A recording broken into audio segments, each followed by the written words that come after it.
সম্মানিত কর্মী ভাইয়েরা, এই সূরাটি নাজিল হওয়ার পেছনে একটি দারুণ প্রেক্ষাপট আছে। কোরআনুল কারীমের ভেতরে এমন একটি সূরা অথবা এমন একটি আয়াত নেই যেটি খামোখা নাজিল হয়েছে। আছে কি? সবাই বলতে হবে, আছে কি? গোটা কোরআনুল কারীমে যতটি সূরা এবং যতটি আয়াত আছে, প্রত্যেকটি আয়াত এবং প্রত্যেকটি সূরা নাজিল হওয়ার পেছনে একটা প্রেক্ষাপট আছে।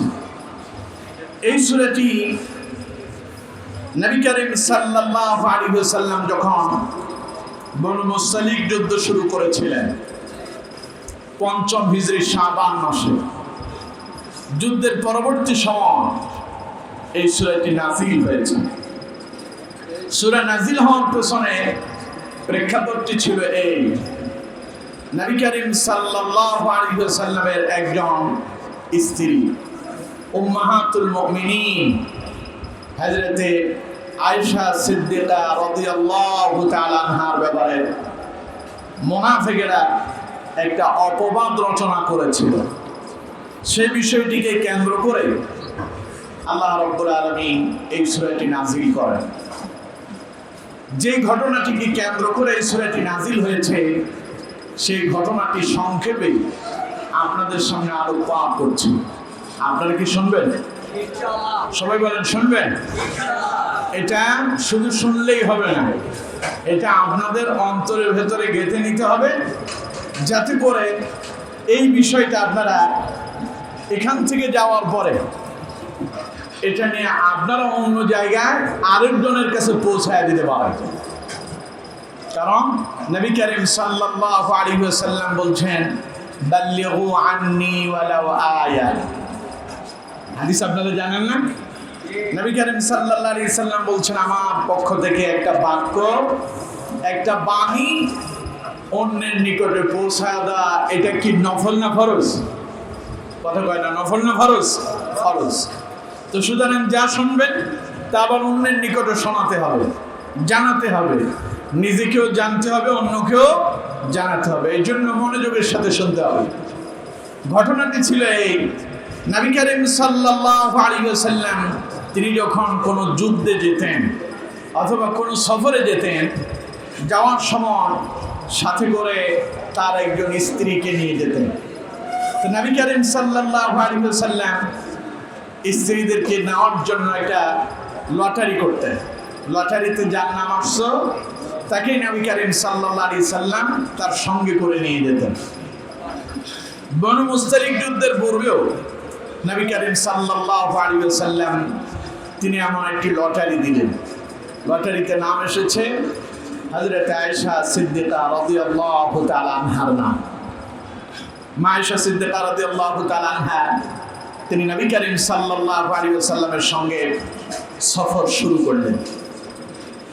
সফরে যাওয়ার সময় মা আয়েশা সিদ্দিকা রাদিয়াল্লাহু তাআলা আনহা তিনি একটি হার ব্যবহার করলেন। হার বুঝেন তো? গলার নেকলেস। তো এটা যে আংটা আছে, আংটাটা ছিল খুবই দুর্বল, কিছুক্ষণ পর পর এটা খুলে যেত। মাঝে মধ্যে দেখবেন আমরা যে ঘড়ি ব্যবহার করি, ঘড়ি আছে না অনেকের কাছে, এই ঘড়ির মাঝে মধ্যে আংটা দুর্বল হয়ে যায়, এটা অটো খুলে যায়, আছে না এরকম? এইরকম ওই হারের আংটাটা ছিল দুর্বল, খুলে যায় বারবার। এটা বলে রাখার পেছনে কারণ আছে, সামনে গেলে আপনারা বুঝতে পারবেন। বনু মুসতালিক যুদ্ধ শুরু হলো, যুদ্ধে মুসলমানরা বিজয় লাভ করলেন।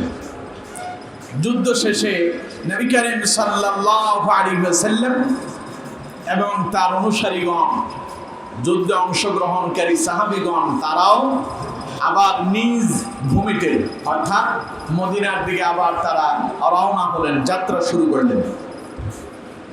প্রতিমধ্যে রাত্রিবেলায় কিছু সময়ের জন্য কাফেলার বিরতি দেওয়া হলো। যেমন আপনি এখান থেকে ঢাকা যাবেন, ঢাকা যাওয়ার পেছনে মাঝখানে একটা জায়গায় হোটেলে বিরতি দেয়। আপনি যখন দাগনভূঞা অথবা ফেনী থেকে রওনা হবেন, ঢাকা যাওয়ার আগে আপনার গাড়িতে যেখানে বিরতি দেয় ওই জায়গার নাম কুমিল্লা। গাড়ি বিরতি হওয়ার পরে কেউ খাওয়া দাওয়া খেয়ে প্রস্তুতি নেন, যার যা প্রয়োজন আছে। কেউ তাদের হাজত সেরে আসে, প্রস্রাব পায়খানা সেরে আসে। কাফেলার বিরতি দেওয়া হলো এই জন্য, দীর্ঘ সময় তারা চলেছেন, কিছু সময় বিশ্রাম হবে এবং যাদের হাজতের প্রয়োজন আছে তারা হাজত ছেড়ে নেবে। মায়েশা সিদ্দিকা রাদিয়াল্লাহু তাআলা আনহা তিনিও হাজত সারার জন্য কাফেলা থেকে বের হয়ে কিছু দূর গেলেন।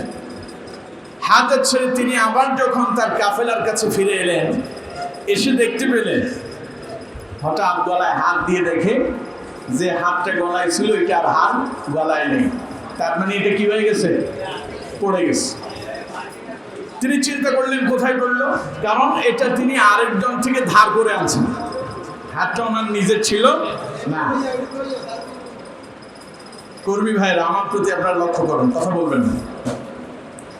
এখন এই হাত যেহেতু নিজের নয়, আরেকজন থেকে ধার করে আনছেন, হারিয়ে যাওয়া মানে এটা তার জন্য একটা বিশাল বিপজ্জনক বিষয়।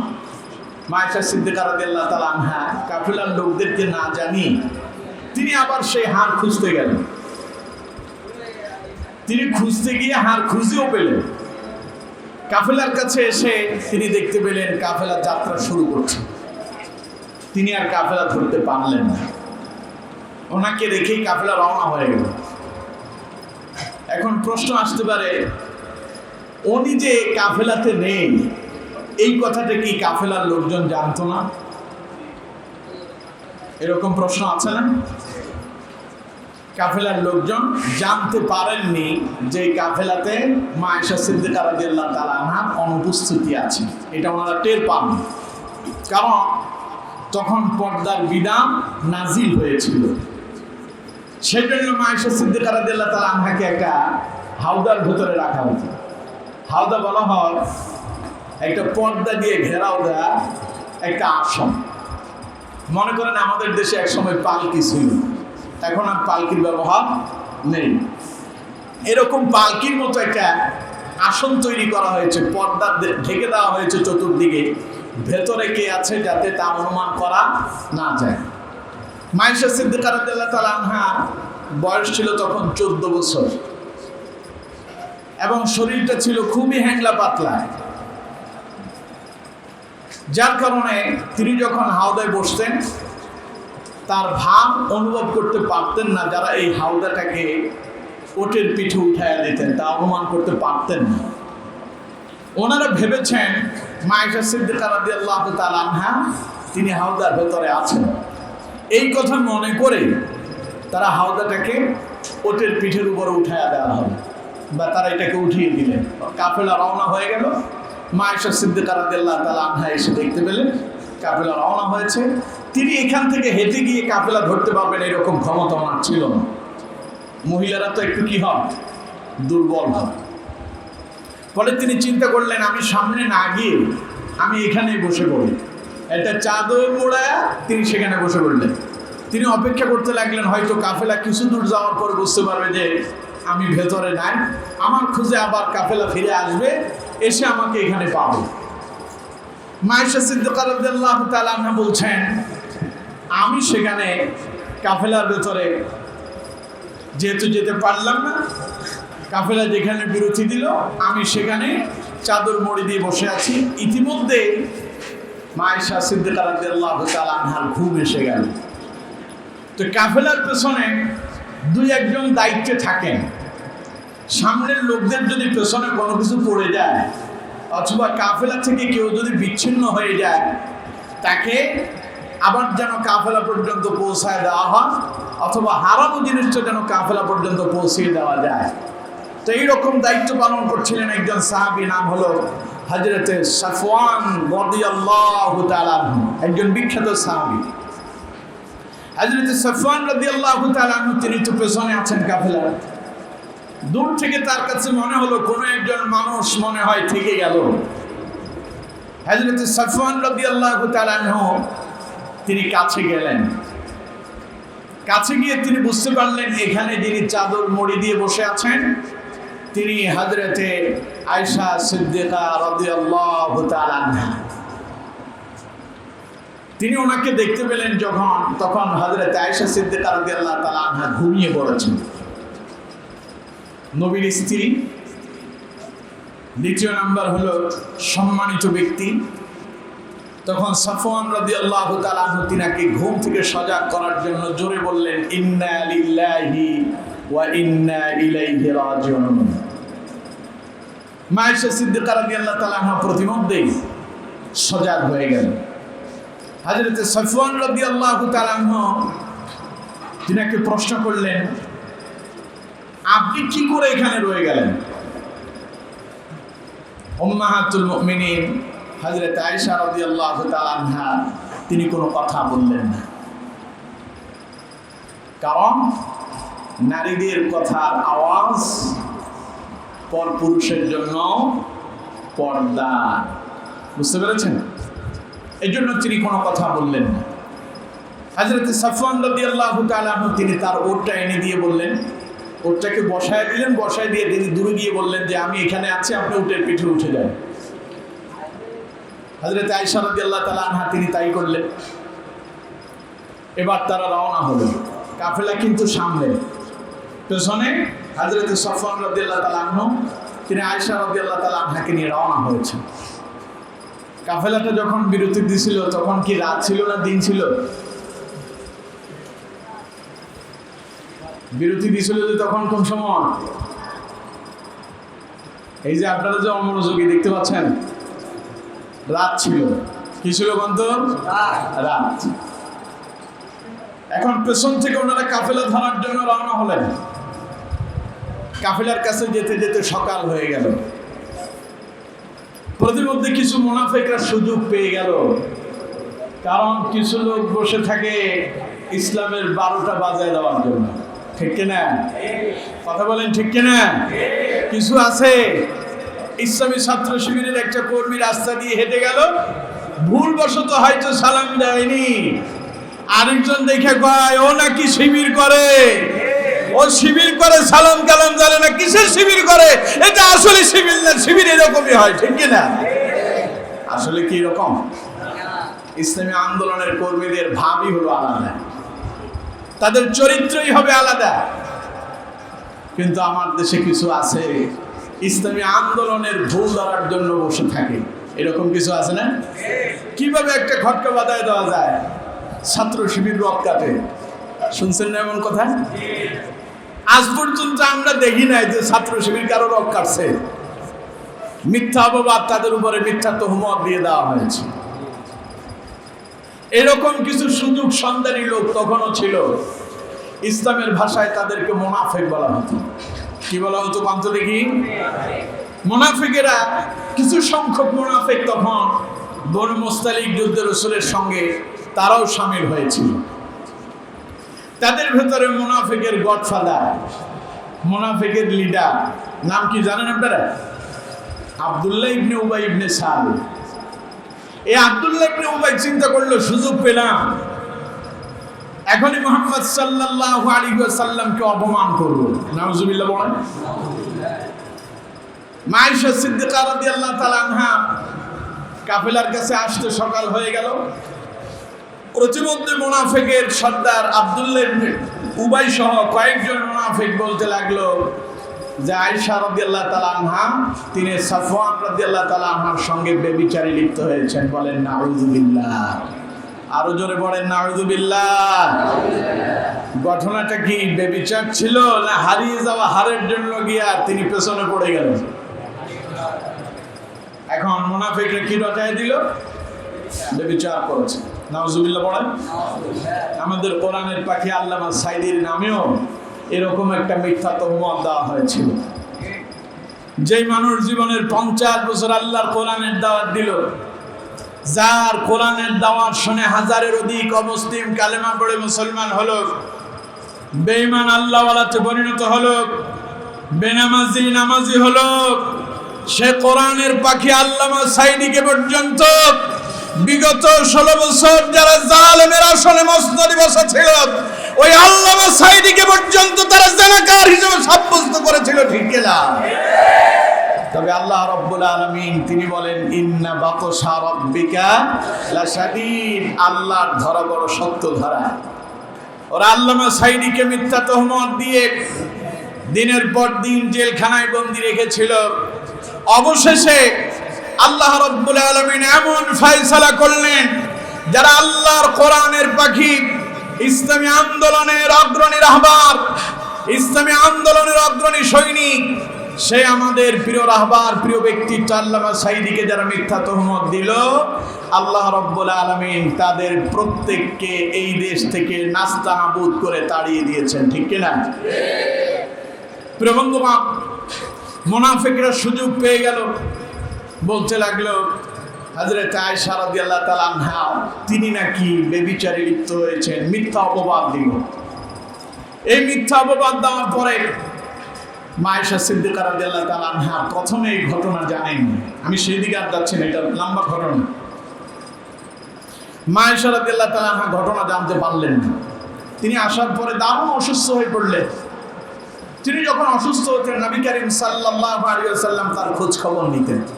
কিন্তু আজকের অবস্থা হলো এই, মা আয়েশা অসুস্থ, কিন্তু রাসূলুল্লাহ সাল্লাল্লাহু আলাইহি ওয়াসাল্লাম আগের মতো আয়েশা রাদিয়াল্লাহু তাআলা আনহার কাছে যান না, খোঁজ খবর দেন না। এতে মা আয়েশা রাদিয়াল্লাহু তাআলা আনহা দারুণভাবে ব্যথিত হলেন, কষ্ট পেলেন।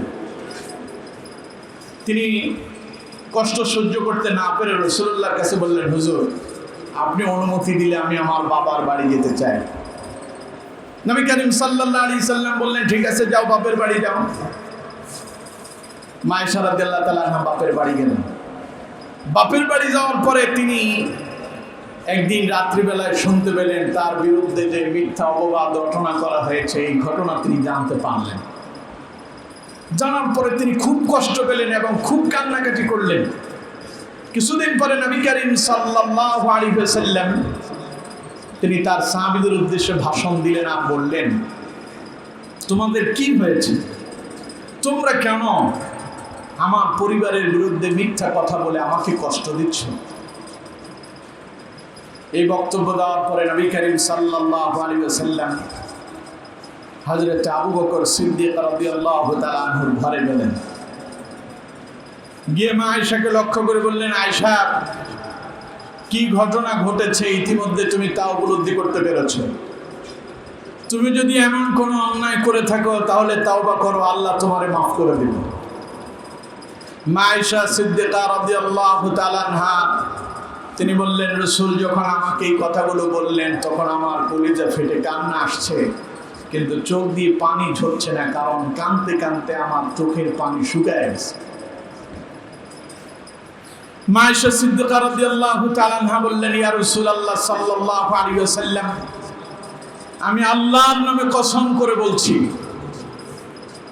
আমি এই মুহূর্তে যদি তাওবা করি তাহলে ঘটনাটা দাঁড়াবে এই, লোকেরা তখন বুঝতে পারবে আমি ব্যভিচার করেছি, অথচ আমি তো ব্যভিচার করিনি। সুতরাং আমি তাওবা করব না, বরং আমি ইউসুফ আলাইহিস সালামের বাবার রীতি অনুসরণ করলাম। তিনি কোরআনুল কারীমের একটি আয়াত তিলাওয়াত করলেন, ফাসবরুন জামিল ওয়াল্লাহুল মুস্তাআনু আলা মা তাসিফুন। আমি সবর করলাম আল্লাহর উপরে, তিনি আমার জন্য যথেষ্ট।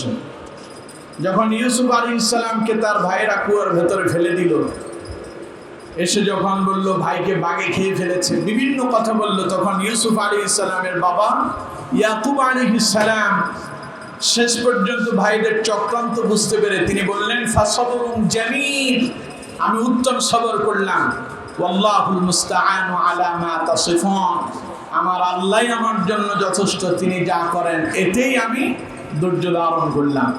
একই কথা হযরত আয়েশা সিদ্দিকা রাদিয়াল্লাহু তাআলা আনহা তিনিও বললেন। সঙ্গে সঙ্গে আল্লাহ রাব্বুল আলামিন জিবরাইল নাযিল করলেন। পড়েন সুবহানাল্লাহ। জিবরাইল এসে গেল। জিবরাইল রাসূলুল্লাহর কাছে এলেন।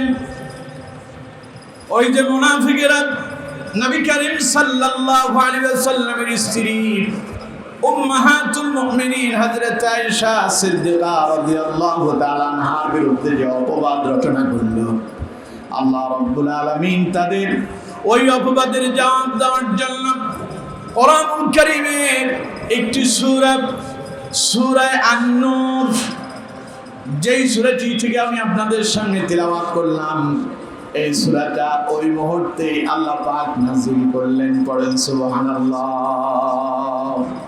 সূরা নাযিল হয়ে গেল। নাযিল করে আল্লাহ রাব্বুল আলামিন ঘটনার পরিষ্কার বর্ণনা দিয়ে দিলেন। যে ঘটনা ঘটানো হয়েছে তার সঙ্গে আয়েশা সিদ্দিকা রাদিয়াল্লাহু তাআলা আনহার কোনো সম্পর্ক নেই। এই ঘটনাকে কেন্দ্র করে সূরা আন-নূর নাজিল হয়েছে। এটা ছিল নাজিলের প্রেক্ষাপট। এবার আসুন, এই সূরা থেকে আমরা কয়টা আয়াত তিলাওয়াত করছি স্মরণ আছে আপনাদের? কয়টা আয়াত নাম্বার?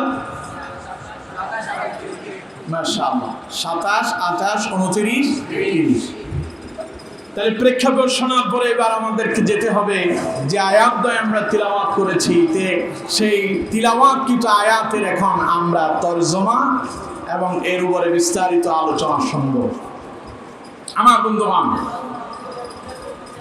আল্লাহ রাব্বুল আলামিন বলছেন, ইয়া আইয়ুহাল্লাযীনা আমানু লা তাদখুলু বুয়ুতান গায়রা বুয়ুতিকুম হাত্তা তাস্তানিসু ওয়া তুসাল্লিমু আলা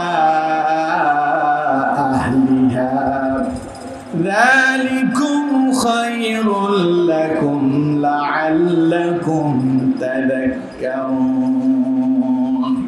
আল্লাহ পাক বলছেন, ইয়া আইয়ুহাল্লাযীনা আমানু, হে ঈমানদারেরা, হে মুমিনেরা, হে বিশ্বাসীরা, লা তাদখুলু বুয়ুতান গায়রা বুয়ুতিকুম, তোমরা নিজের ঘর ব্যতীত অন্যের ঘরে প্রবেশ করো না।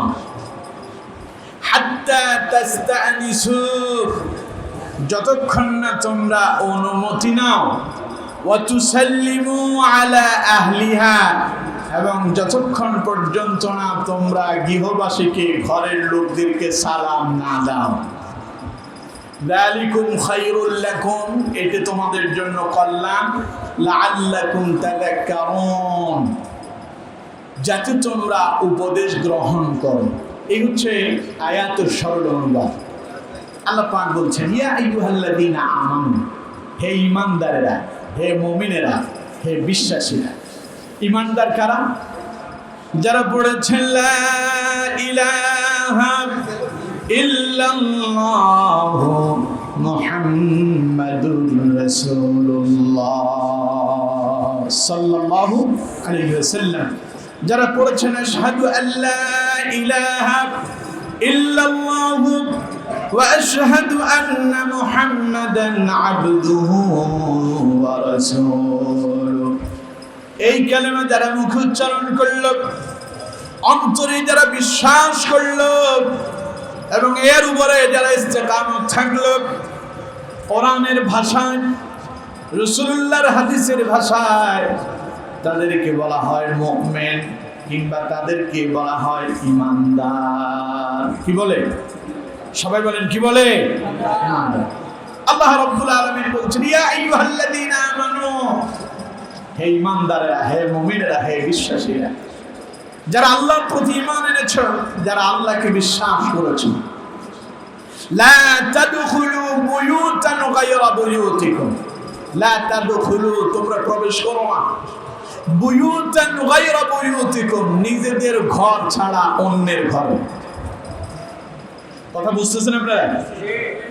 আল্লাহ রাব্বুল আলামিন বললেন, ঈমানদারেরা তোমরা প্রবেশ করো না নিজেদের ঘর ছাড়া অন্যের ঘরে।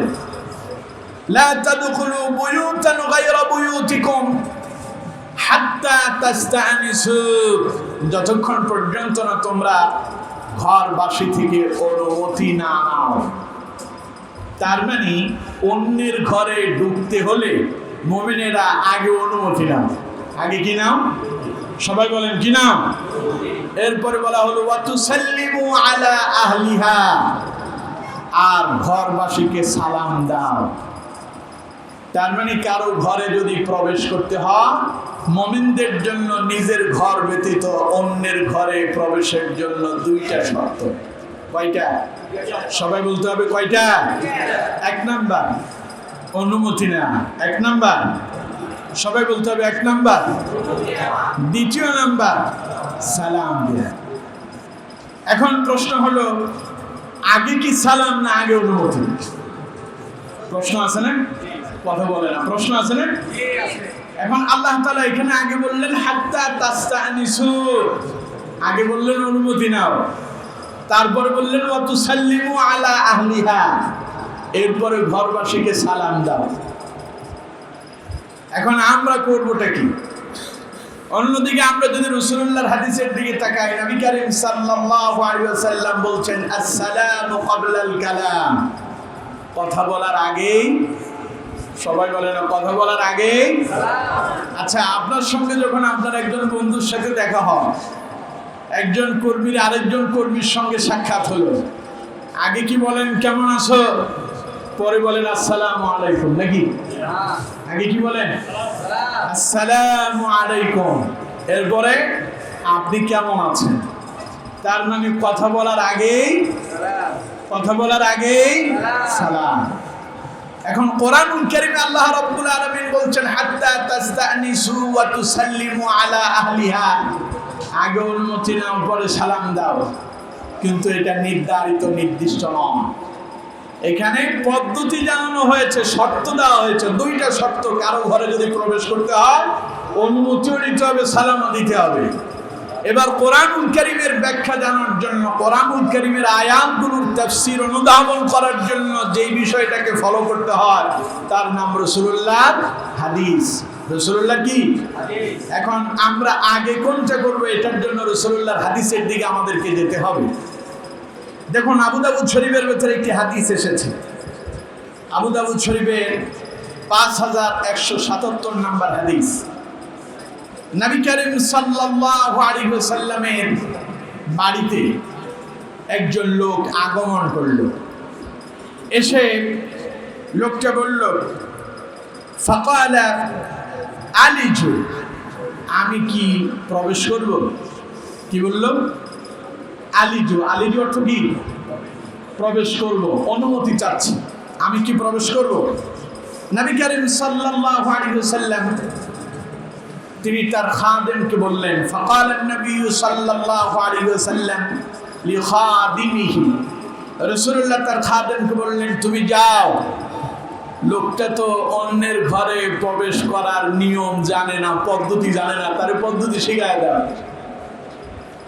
তিনি বললেন, রাসূলুল্লাহ বললেন আমার খাদেম তুমি যাও, ফাকুল লাহু, তাকে বলো কুলিস সালামু আলাইকুম আদখুলু, তুমি তাকে বলো সেই যেন বলে আসসালামু আলাইকুম, আমি কি প্রবেশ করতে পারি? আগে এসে কি বলছিল? আলিজু, আমি কি ভেতরে আসবো?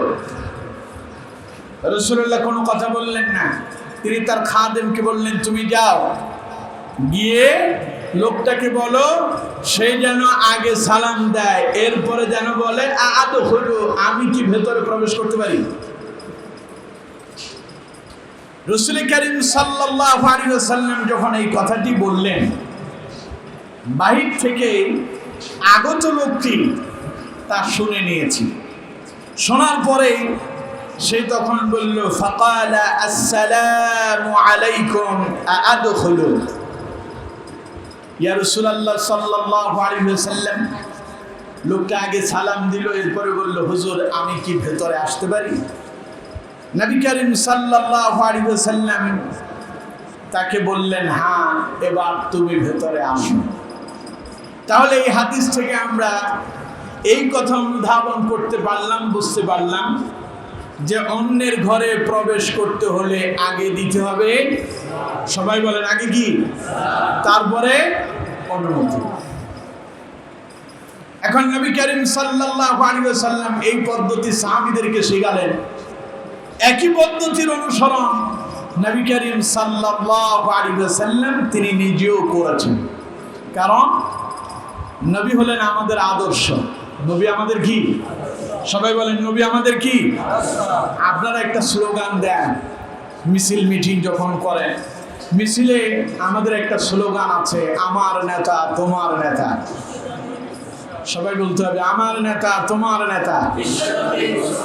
এই স্লোগান তো ইসলামী আন্দোলনের কর্মীদের স্লোগান, এই স্লোগান তো ইসলামী ছাত্র শিবিরের স্লোগান, এই স্লোগান তো নবী করিম সাল্লাল্লাহু আলাইহি ওয়াসাল্লামের পদ্ধতি মোতাবেক স্লোগান। কারণ মুসলমানের নেতা তিনি হবেন যার চরিত্রের ভেতরে কোনো বিন্দু পরিমাণ কোনো মন্দ কাজ ছিল না, যিনি ছিলেন একেবারে সবচাইতে সৎ চরিত্রের অধিকারী। তিনি আমার নেতা, আপনার নেতা, বিশ্ব মানবতার নেতা, সাইয়্যিদুল মুরসালিন, ইমামুল মুরসালিন, খাতামুন নবিয়্যিন, নবী আরবি জনাব মুহাম্মদুর রাসূলুল্লাহ সাল্লাল্লাহু আলাইহি ওয়াসাল্লাম। এর জন্য আমাদের স্লোগান হলো আমার নেতা তোমার নেতা, বিশ্ব নবী। কোরআনুল কারীমে আল্লাহ পাক বলছেন লাকাদ কানা লাকুম ফি রাসূলিল্লাহি উসওয়াতুন হাসানাহ। দুনিয়ার মানুষেরা কার আদর্শের অনুসরণ করছো? যদি জীবনটার কল্যাণ দিয়ে সাজাতে চাও, মুহাম্মদ সাল্লাল্লাহু আলাইহি ওয়াসাল্লামের আদর্শের অনুসরণ করো। কারণ রাসূলুল্লাহর আদর্শের ভেতরে তোমাদের জন্য আছে উত্তম আদর্শ। সুবহানাল্লাহ। সুতরাং প্রিয় বন্ধুগণ, প্রিয় কর্মী ভাইরা, নবী শুধু সাহাবীদেরকে শেখাবেন, নিজে করবেন না, এটা রাসূলুল্লাহর চরিত্র ছিল না। আমি যেই কাজ করি না সেই কাজের ব্যাপারে যদি আপনাদেরকে হাজারবার বলি, কাজ হবে না। আগে নিজেকে আমল করতে হবে, এরপরে সেটা যখন আপনাদেরকে বললো তখন আপনাদের ভেতরেও তার তাসির হবে। যেমন কোরআনুল কারীমের খাদেম আল্লামা সাঈদী রাহিমাহুল্লাহ, তিনি যখন আলোচনা শুরু করতেন, ওয়াজ শুরু করতেন, ওয়াজ শুরু করার আগেই তিনি সংক্ষিপ্ত একটি দোয়া করতেন। দোয়ার শেষের দিকে তিনি একটি বাক্য এইরকম বলতেন, ইয়া রব করম তো আগার করে, ও বাদ দে যুবা কো জু দিল পর আসর করে। তিনি বলতেন, হে আমার রব, আপনি তো যা চান তাই করতে পারেন, সুতরাং আমার জবান দিয়ে এমন কিছু কথা বের করেন যা আপনার বান্দাদের অন্তরে আসর করবে। সুবহানাল্লাহ। সে আল্লামা সাঈদীর সেই আলোচনা মানুষের হৃদয়ে এমনভাবে জায়গা করে নিয়েছে, অমুসলিমরাও আল্লামা সাঈদীর আলোচনা শুনতে ভালোবাসে, ঠিক কিনা? না হলে কি হাজারের অধিক অমুসলিম কালেমা পড়ে এমনি এমনি মুসলমান হয়েছে? তো সুতরাং আগে নিজের ভেতরে প্র্যাকটিক্যালি আমলটা নিয়ে আসতে হবে, পরে অন্যের কাছে যখন বলবেন তখন সেটা কাজে আসবে। রাসূলুল্লাহর চরিত্র ছিল এমন, তিনি কোনো কথা সাহাবীদেরকে বলার আগেই সেই বিষয়ে নিজে আগে আমল করতেন। তাহলে রাসূল কারীম সাল্লাল্লাহু আলাইহি ওয়াসাল্লাম ঘরে প্রবেশের ব্যাপারে আগে বললেন সালাম দাও, পরে অনুমতি নাও। এবার আমরা রাসূল কারীম সাল্লাল্লাহু আলাইহি ওয়াসাল্লামের জীবন আদর্শের দিকে যদি তাকাই, তাহলে আমরা দেখতে পাবো তাফসীর ইবনে কাসিরের ভেতরে একটি লম্বা হাদিস এসেছে, জামে আহমদের ভেতরে হাদিসটি বর্ণিত হয়েছে এবং সুনানে আবু দাউদের ভেতরেও এই হাদিসটি এসেছে। সুনানে আবু দাউদের 5185 নম্বর হাদিস, নবী করিম সাল্লাল্লাহু আলাইহি ওয়াসাল্লামের প্রিয় সাহাবী খাদেমাতুর রাসূল হযরত আনাস ইবনে মালিক রাদিয়াল্লাহু তাআলা আনহু তিনি হাদিসটি বর্ণনা করছেন। তিনি বলছেন, নবী করিম সাল্লাল্লাহু আলাইহি ওয়াসাল্লাম একদিন তার সাহাবী হযরত সাদ ইবনে উবাইদা রাদিয়াল্লাহু তাআলা আনহু বাড়িতে গেলেন। বাড়িতে গিয়ে নবী করিম সাল্লাল্লাহু আলাইহি ওয়াসাল্লাম বাড়িতে ঢোকার জন্য অনুমতি চাইলেন। এইভাবে তিনি বাড়ির দরজায় দাঁড়ায় বললেন, আসসালামু আলাইকুম। সালাম দিলেন কে কন্ত? রাসূলুল্লাহ। সালাম দিলেন কে? নবী করিম সাল্লাল্লাহু আলাইহি ওয়াসাল্লাম সালাম দিলেন, আসসালামু আলাইকুম ওয়া রাহমাতুল্লাহ। কার বাড়িতে? সাহাবীর নাম সাদ ইবনে উবাইদা রাদিয়াল্লাহু তাআলা। মনে রাখতে হবে এগুলো। সালাম দিলেন কে? রাসূলুল্লাহ। কার বাড়িতে? সাদ ইবনে উবাইদা রাদিয়াল্লাহু তাআলা আনহুর বাড়িতে নবী করিম সাল্লাল্লাহু আলাইহি ওয়াসাল্লাম সালাম দিলেন। সালাম হযরত সাদ ইবনে উবাইদা রাদিয়াল্লাহু তাআলা আনহু তিনি শুনতে পেলেন। তিনি জবাব দিলেন এত আস্তে যে রাসূলুল্লাহ শুনতে পাননি। নবীজি আবার সালাম দিলেন, আসসালামু আলাইকুম ওয়া রাহমাতুল্লাহ। সাহাবী আবারও সালামের জবাব দিলেন, তবে খুব আস্তে, রাসূলুল্লাহ শুনতে পেলেন। নবীজি আবার সালাম দিলেন, আসসালামু আলাইকুম ওয়া রাহমাতুল্লাহ। সাহাবী আবারও জবাব দিলেন আস্তে, রাসূলুল্লাহ শুনতে পেলেন না। কয়বার দিলেন সালাম? তিনবার সালাম দেওয়ার পরে সালাম যে জবাব যে সাহাবী দিলেন তা রাসূলুল্লাহ শুনতে পেলেন না। এই জন্য নবী করিম সাল্লাল্লাহু আলাইহি ওয়াসাল্লাম সেখান থেকে ফেরত আসতে শুরু করলেন। প্রতিমধ্যে হযরত সাদ ইবনে উবাইদা রাদিয়াল্লাহু তাআলা আনহু ঘর থেকে দ্রুত বের হলেন। বের হয়ে রাসূলুল্লাহর পেছনে গিয়ে বললেন, ইয়া রাসূলুল্লাহ সাল্লাল্লাহু আলাইহি ওয়াসাল্লাম, হুজুর আমাকে ক্ষমা করবেন, আপনি যে সালাম দিয়েছেন আমি শুনতে পেয়েছি এবং আমি সালামের জবাবও দিয়েছি। রাসূলুল্লাহ বললেন, আমি তো শুনতে পাইনি। সাহাবী বললেন, হুজুর আমি আস্তে জবাব দিছি যাতে আপনি শুনতে না পান। নবী বললেন, ঘটনা কি? সাহাবী বললেন, ইয়া রাসূলুল্লাহ সাল্লাল্লাহু আলাইহি ওয়াসাল্লাম, সালাম মানে তো দোয়া। আপনি আমাকে সালাম দিচ্ছেন আসসালামু আলাইকুম ওয়া রাহমাতুল্লাহ, এর অর্থ হলো আল্লাহ তুমি তোমার এই বান্দার প্রতি রহমত বরকত নাজিল করো, শান্তি নাজিল করো। সুবহানাল্লাহ। এখন সাহাবী বললেন, হুজুর আপনি আমার জন্য দোয়া করতেছেন। আমি মনে মনে ভাবলাম আপনি আমাকে যতবার সালাম দিবেন ততবার আমার জন্য দোয়া হবে, আর আপনি নবী যদি দোয়া করেন সেই দোয়া তো আল্লাহর দরবারে 100% কবুল হবে। এই জন্য আমি বুদ্ধি করে সালামের জবাবটা আসতে দিলাম, তিনবার আপনার থেকে দোয়া নিয়ে নিলাম। শোনার পরে রাসূলুল্লাহ আর অসন্তুষ্টি আছে নাই। নবী করিম সাল্লাল্লাহু আলাইহি ওয়াসাল্লাম বললেন, আচ্ছা। সাহাবী বললেন, হুজুর চলেন আমার বাড়িতে চলেন। নবী করিম সাল্লাল্লাহু আলাইহি ওয়াসাল্লাম সেই সাহাবীর বাড়িতে গেলেন। যাওয়ার পরে সাহাবী রাসূল করিম সাল্লাল্লাহু আলাইহি ওয়াসাল্লামকে আপ্যায়ন করলেন, মেহমানদারি করলেন কিসমিস দিয়ে। কি দিয়ে? কিসমিস। নবী করিম সাল্লাল্লাহু আলাইহি ওয়াসাল্লাম সেই কিসমিসগুলো খেলেন। খাওয়ার পরে তিনি বললেন, তোমার এই খাবার একজন সৎ ব্যক্তি খেয়েছে এবং তোমার জন্য ফেরেশতারা রহমতের জন্য দোয়া প্রার্থনা করছে। সুবহানাল্লাহ।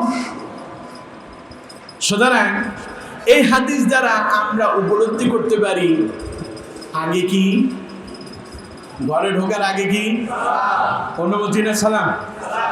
সালাম রাসূলুল্লাহ কয়বার দিলেন? সবাই বলতে হবে কয়বার? এবার এই তিনবার সালাম দেওয়ার পেছনে উদ্দেশ্য আছে। মুফাসসিরিনে কারাম, মুহাদ্দিসিনে কারাম এর ব্যাখ্যা করেছেন।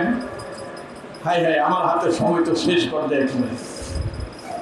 এর ব্যাখ্যা করেছেন এই তিনবারের সালামের প্রথমবার হলো বাড়ির লোককে নক করা।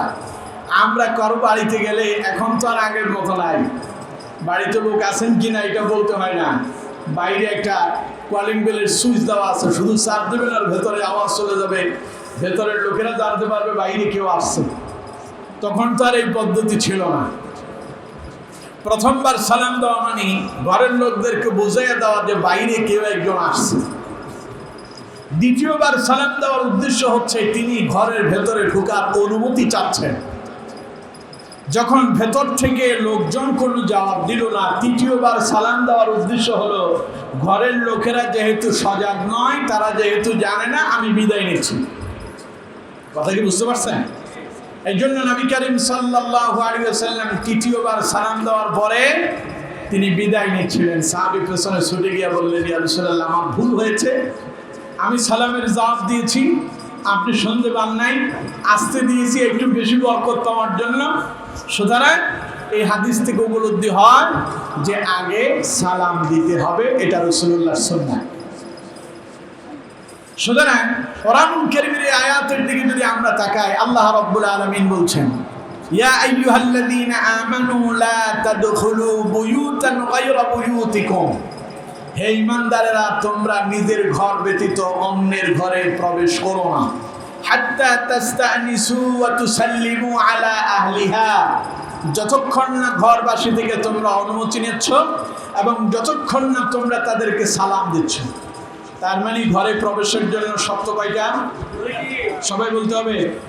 1 নাম্বার, দ্বিতীয় নাম্বার, 1 নাম্বার অনুমতি, দ্বিতীয় নাম্বার আর পদ্ধতিগতভাবে আগে সালাম পরে অনুমতি। এবার আল্লাহ রাব্বুল আলামিন বলছেন, যালিকুম খায়রুল লাকুম, যদি তোমরা এই কাজটা করো এতে তোমাদের কল্যাণ আছে। এবার আমরা বলবো সালামে এবং অনুমতিতে কল্যাণ কি?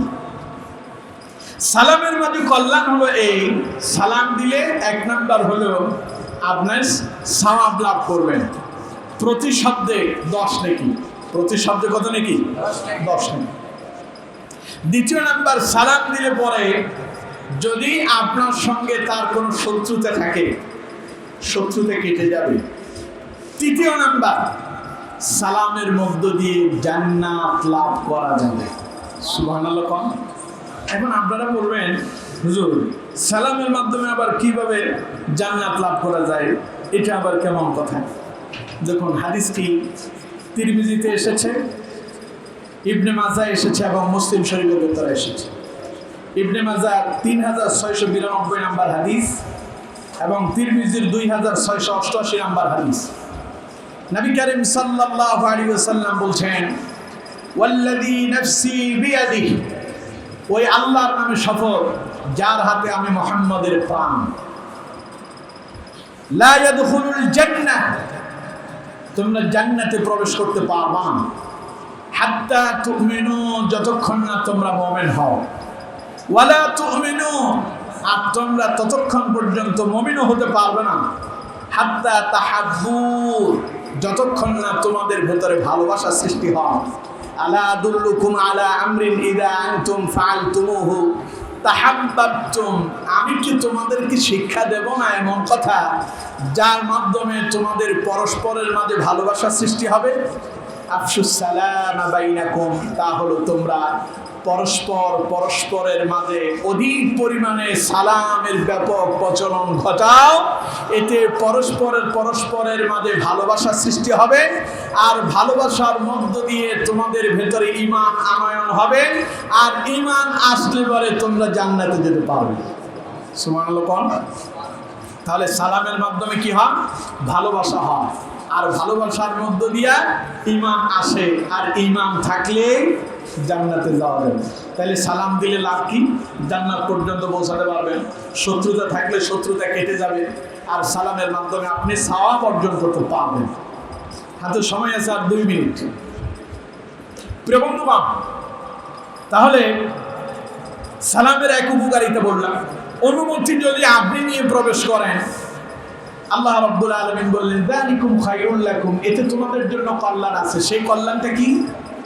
আপনি একজনের ঘরে বিনা অনুমতিতে প্রবেশ করলেন, ঘরের লোক এসে আপনাকে দেখতে পেল যে আপনি তার ঘরের ভেতরে অবস্থান করছেন, হতে পারে আপনাকে চোর সাব্যস্ত করবে, ঠিক কিনা? চোর কারো ঘরে ঢুকতে কি অনুমতি নিয়ে ঢুকে? তাইলে বিনা অনুমতিতে যে ঢুকে ওর নাম চোর। আপনি বিনা অনুমতিতে ঢুকে পড়লেন, ঘরের লোক এসে দেখলে আপনি ড্রয়িং রুমে বসে আছেন, আপনার ব্যাপারে তার সন্দেহ জাগবে, মনে হয় লোকটা আমার বাড়িতে চুরি করতে আসছে, অথবা এই লোকটা আমার বাড়িতে আসছে হয়তো আমার স্ত্রীর সঙ্গে তার পরকীয়া আছে। নাউজুবিল্লাহ বলেন। কারণ আগের আয়াতগুলোতে ওই যে জেনা ব্যভিচারের বিষয় বললাম, জেনা ব্যভিচারের শাস্তি কি হবে, মিথ্যা অপবাদ রচনা করলে এর শাস্তি কি হবে, সেই বিষয়ে আলোচনা হলো। এবারের এই আয়াতে আল্লাহ রাব্বুল আলামিন কিভাবে জেনা ব্যভিচার থেকে, মিথ্যা অপবাদ থেকে নিজেকে মুক্ত রাখা যায় সেই পদ্ধতি শিখিয়ে দিচ্ছেন। অন্যের ঘরে ঢোকার আগে অনুমতি নাও, সালাম দাও, তারপরে ঢুকো। আর যদি অনুমতি না নিয়ে প্রবেশ করো, মিথ্যা অপবাদ তোমার বিরুদ্ধে আসতে পারে, তোমার হয় চোর সাব্যস্ত করবে, অথবা তোমার ব্যাপারে মিথ্যা একটা রচনা ঘটায় দেবে, ফলে তোমার মানের সম্মান মুসলমান সব যাবে। সুতরাং অন্যের ঘরে প্রবেশ করার আগে মুমিনেরা হাত্তা তাস্তানিসু ওয়া তুসাল্লিমু আলা আহলিহা, সালাম দাও, অনুমতি নাও। যালিকুম খায়রুল লাকুম, যদি তা করো এতে তোমাদের জন্য কল্যাণ হবে। লাআল্লাকুম তাযাক্কারুন, যদি তোমরা উপদেশ গ্রহণ করো। তাহলে এই আয়াতের মধ্য দিয়ে আমরা জানতে পারলাম অন্যের ঘরে ঢুকতে হলে কি লাগবে? অনুমতি এবং সালাম। প্রিয় বন্ধুগণ, আমার সময় একেবারে কাটায় কাটায় পরিপূর্ণ। বাকি আয়াত দ্বয়টা ব্যাখ্যা করলাম না, শুধু অনুবাদটা বললেই শেষ করব। এরপর আল্লাহ রাব্বুল আলামিন এই আয়াতের এখনো পরিপূর্ণ তাফসীর ব্যাখ্যা আপনাদেরকে শোনাতে পারলাম না। এরপরের আয়াতে আমরা চলে যাই। অনুমতি ছাড়া ঢোকা যাবে না। এবার আপনি এমন একজনের ঘরে গেলেন, ভেতরে লোক আছে কি নাই তা আপনি জানেন না। আপনি অনুমতি চাচ্ছেন, কলিং বেল চাপ দেন, ভেতর থেকে কেউ আসেও না, কথাও বলে না। এখন আপনি করবেন কি? আল্লাহ তাআলা বলছেন, فَإِن لَّمْ تَجِدُوا فِيهَا أَحَدًا فَلَا تَدْخُلُوهَا حَتَّى يُؤْذَنَ لَكُمْ। যদি তোমরা কারো গৃহে যাও আর সেই ঘরের ভেতরে, বাড়ির ভেতরে যদি কোনো লোকজন না পাও, ফালা তাদখুলুহা, তাহলে তোমরা তাতে প্রবেশ করো না। ঘরে লোকজন নেই, তুমি বারবার সালাম দিচ্ছ, অনুমতি চাচ্ছ, কেউ কথা বলে না। ফালা তাদখুলুহা, তাহলে প্রবেশ করো না। হাত্তা ইউযানা লাকুম, যতক্ষণ না অনুমতি পাও। আপনি বিশেষ প্রয়োজনে গেলেন, যাওয়ার পরে দীর্ঘ সময় আপনার তার লোকটারে আপনার খুব প্রয়োজন, কিন্তু ভেতর থেকে আওয়াজ আসতেছে না। আপনি দরজা ঠেলে ভেতরে ঢুকে যাবেন, উকি মারি দেখবেন, তা হবে না। আল্লাহ তাআলা বলছেন, ফাইন লাম তাজিদু ফিহা, ভেতরে যদি কেউ না থাকে, ফালা তাদখুলুহা, প্রবেশ করা যাবে না। হাত্তা ইউযানা লাকুম, যতক্ষণ না অনুমতি পাচ্ছ। ওয়া ইন কিলা লাকুম ইরজিউ ফারজিউ, ভেতরে লোক আছে, তুমি গেছো তার সঙ্গে সাক্ষাৎ করতে, সে তোমাকে বললো এখন ফিরে যাও। আল্লাহ রাব্বুল আলামিন বললেন, ফারজিউ, ফিরে আসো। হুয়া আযকা লাকুম, এটাই তোমাদের জন্য কল্যাণ। এখন আপনি একজন লোকের কাছে গেলেন, সে আপনার সঙ্গে কথা না বলে আপনারে বললো ফিরে যাও, আপনি মন খারাপ করবেন? আল্লাহ কয় না, ও তোমার ফিরে যেতে বলছে, এটা তোমার জন্য কল্যাণ, ফিরে আসো, মন খারাপ করা যাবে না।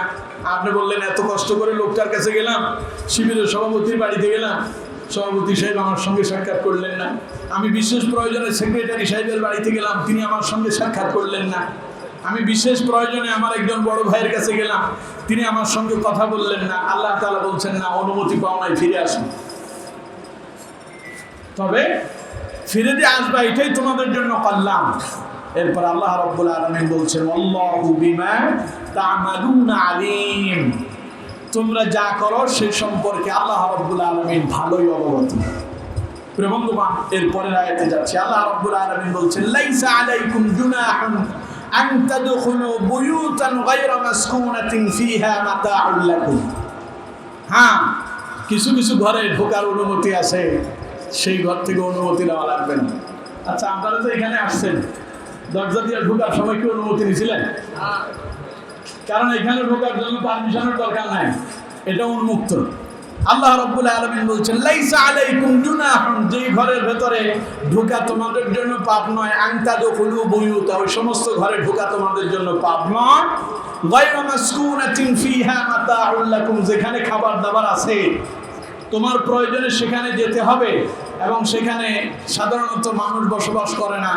যেমন এখানে মানুষ থাকে না, ঘুমায় না, এটা মূলত খাবারের রেস্তোরাঁ। এখানে আপনি আসবেন, আসার পরে আপনি আপনার প্রয়োজন সারবেন, খাওয়া দাওয়া করে শেষ করবেন, এটা সর্বসাধারণের জন্য উন্মুক্ত। আল্লাহ তাআলা বলছেন, এমন জায়গায় অনুমতির প্রয়োজন নাই, এমন জায়গায় ঢুকলে তোমাদের কোনো পাপও নেই। সুবহানাল্লাহ। পাপ। এরপর আল্লাহ রাব্বুল আলামিন বলছেন, ওয়াল্লাহু ইয়ালামু মা তুবদুনা ওয়া মা তাকতুমুন, তোমরা গোপনে যা করো, প্রকাশ্যে যা করো, আল্লাহ সব জানেন। এরপর আল্লাহ রাব্বুল আলামিন শেষ আয়াত 30 নম্বর আয়াত আল্লাহ পাক বলছেন, কুল্লিল মুমিনিন, মুমিনেরা, হে নবী আপনি মুমিনদেরকে এবার বলে দেন, ইয়াগুদ্দু মিন আবসারিহিম, তারা যেন তাদের চক্ষুকে অবনত করে, ওয়া ইয়াহফাযু ফুরুজাহুম, তারা যেন তাদের লজ্জাস্থানকে হেফাজত করে, যালিকা আযকা লাহুম, এটাই তাদের জন্য উত্তম পবিত্রতা, বা এখানে তাদের জন্য উত্তম পবিত্রতা রয়েছে।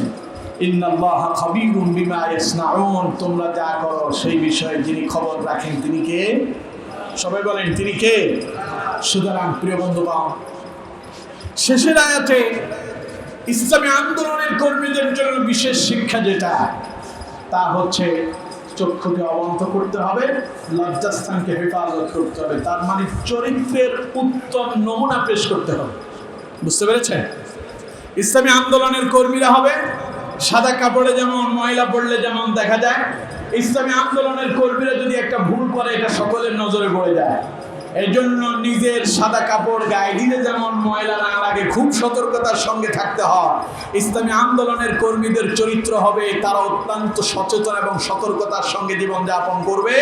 তার চক্ষু পরনারীর দিকে যাবে না, তার লজ্জাস্থান পরকীয়া ব্যভিচারের দিকে ব্যবহৃত হবে না, অর্থাৎ নিজেকে সে অবশ্যই হেফাজত করবে। এটা ইসলামী আন্দোলনের কর্মীদের কাজ। তাই আজকে আলোচনা থেকে আমরা যা শিখতে পারলাম, যা অনুধাবন করতে পারলাম, তার প্রথম নাম্বার হলো সালামের ব্যাপক প্রচলন করতে হবে। বিনা অনুমতিতে কারো ঘরে প্রবেশ করা যাবে না, এবং কারো ঘরে প্রবেশ করতে হলে যেমন অনুমতি নিতে হবে, পাশাপাশি সালামও দিতে হবে। দ্বিতীয় নাম্বার হলো নিজের চক্ষুকে অবনত করতে হবে এবং লজ্জাস্থানের হেফাজত করতে হবে। তা যদি আমরা করতে পারি, ইসলামী আন্দোলনের কর্মী হিসাবে নিজের চরিত্রের উত্তম নমুনা যেমন পেশ করতে পারবো, পাশাপাশি আমার এই চরিত্র দেখে অন্যরাও আমাদের প্রতি আকৃষ্ট হবে। এটাই হবে ইসলামী আন্দোলনের কর্মীদের কাজ। সুতরাং আসুন আমরা প্রত্যেকে আজকে থেকে এই শপথ গ্রহণ করব, আমরা বেশি বেশি সালামের প্রচার প্রসার ঘটাবো, অন্যের ঘরে প্রবেশের পূর্বে সালাম এবং অনুমতি নেব। ইসলামী আন্দোলনের কর্মী হিসেবে নয়, শুধু আমি একজন মুমিন হিসেবে আমার চরিত্রকে রক্ষা করার জন্য সর্বোচ্চ চেষ্টা করব। আল্লাহ রাব্বুল আলামিন যত কথা আমি বলেছি, আপনারা যারা শুনেছেন, কোনো কথায় যদি ভুল হয়ে যায়, আল্লাহ পাক আপনাদের অন্তর থেকে সমস্ত ভুলগুলো মুছে দিন। সঠিক প্রতিটা কথার উপরে, প্রত্যেকটা কথার উপরে আমাকে এবং আপনাদের সকলকে বাস্তব জীবনে আমল করার তৌফিক দান করুন। পরিশেষে ইসলামী আন্দোলন বাংলাদেশ ইসলামী ছাত্র শিবিরের দীর্ঘায়ু কল্যাণ কামনা করে, ইসলামী আন্দোলনের প্রতিটি ভাই যারা জীবন দিয়েছেন তাদের শাহাদাতের সর্বোচ্চ মর্যাদা আল্লাহ রাব্বুল আলামিনের দরবারে কামনা করে, বিগত জালেমের জুলুমে যারা নির্যাতিত নিপীড়িত হয়ে অঙ্গহানি হয়েছে, যারা অসুস্থ অবস্থায় পড়ে আছেন, তাদের সুস্বাস্থ্য কামনা করে, এবং ইসলামী আন্দোলনকে আল্লাহ রাব্বুল আলামিন এই বাংলার জমিনে ইসলামের এই দিনকে প্রতিষ্ঠার মধ্য দিয়ে ইসলামী আন্দোলন তথা বাংলাদেশ ইসলামী ছাত্র শিবিরকে আল্লাহ পাক এই বাংলার জমিনে কবুল আর মঞ্জুর করুক, এই দোয়া রেখে আজকের মতো আমার আলোচনা এখানে শেষ করলাম। ওয়া মা তাওফীকি ইল্লা বিল্লাহ।